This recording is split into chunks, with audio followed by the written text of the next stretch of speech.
बात करें अगली बड़ी खबर की तो आम आदमी पार्टी और कांग्रेस पर बरसे केंद्रीय मंत्री गजेंद्र सिंह शेखावत। पत्रकारों से वार्ता के दौरान केंद्रीय मंत्री शेखावत ने कहा कि दिल्ली की जनता ने आम आदमी पार्टी और पार्टी के नेता अरविंद केजरीवाल का चाल चरित्र और चेहरा तीनों को पहचान लिया। भ्रष्टाचार पर भ्रष्टाचार करके दिल्ली को भ्रष्टाचार की प्रयोगशाला बना डाला। दिल्ली की जनता उन्हें पहचान चुकी है, जान चुकी है। अब की बार पूरा सफाया होने वाला है आम आदमी पार्टी का। ईआरसीपी से जुड़े सवाल पर भी कांग्रेस को जमकर घेरा। अवसर था आज दोपहर में केंद्रीय पर्यटन एवं संस्कृति मंत्री गजेंद्र सिंह शेखावत के मुख्य आतिथ्य में श्री सीताराम सत्संग भवन ट्रस्ट के नवनिर्मित भवन का लोकार्पण एवं मूर्ति अनावरण के कार्यक्रम का। सीताराम सत्संग भवन के ट्रस्टियों ने उनका मेवाड़ी पगड़ी बांधकर स्मृति चिन्ह भेंट कर स्वागत किया। इस अवसर पर केंद्रीय मंत्री शेखावत ने भीलवाड़ा से अपना गहरा जुड़ाव बताया। कार्यक्रम के दौरान सीताराम जी महाराज के जीवन पर बनी डॉक्यूमेंट्री फिल्म को भी दर्शाया गया। इस अवसर पर ट्रस्ट अध्यक्ष रामपाल सोनी ने कहा कि 50 वर्ष पूर्व इस धर्मशाला का निर्माण कराया गया था जो जर्जर अवस्था में पहुंच गई थी।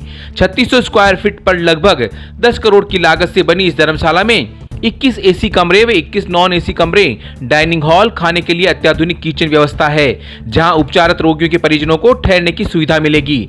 समारोह के दौरान कई बड़े उद्योगपति, भामाशाह, जनप्रतिनिधिगण सहित प्रबुद्ध जन उपस्थित थे। भीलवाड़ा से नवभारत समाचार के लिए संवाददाता लोकेश तिवारी की विशेष रिपोर्ट। देखिए, दिल्ली की जनता ने आम आदमी पार्टी और पार्टी के नेता अरविंद केजरीवाल साहब का चाल, चरित्र और चेहरा तीनों को पहचान लिया।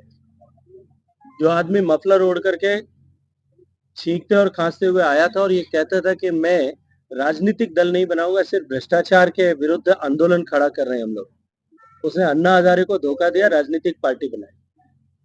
फिर कहा कि हम राजनीतिक पार्टी तो बना रहे हैं, हम चुनाव नहीं लड़ेंगे। फिर चुनाव भी लड़ा। फिर कहा चुनाव में अगर बहुमत नहीं आया तो किसी के साथ समझौता नहीं करूंगा, कांग्रेस से मेरी बहुत बड़ी लड़ाई है, कांग्रेस के साथ समझौता करके मुख्यमंत्री बने। और जो ईमानदारी का चोगा पहन करके आए थे, उन्होंने घोटाले पर घोटाले करके दिल्ली को भ्रष्टाचार की प्रयोगशाला बना दिया।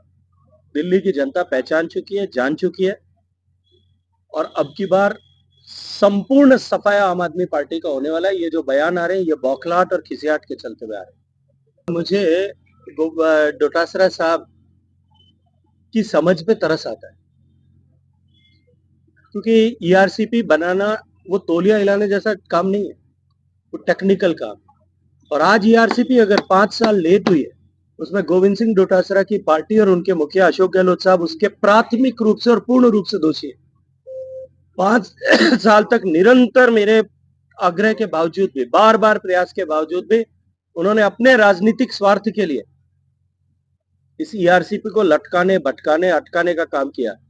जो ईआरसीपी उनकी सरकार जाने के बाद 15 दिन में दोनों राज्यों के बीच में समझौता हो सकता था, क्या वो समझौता 5 साल पहले नहीं हो सकता था?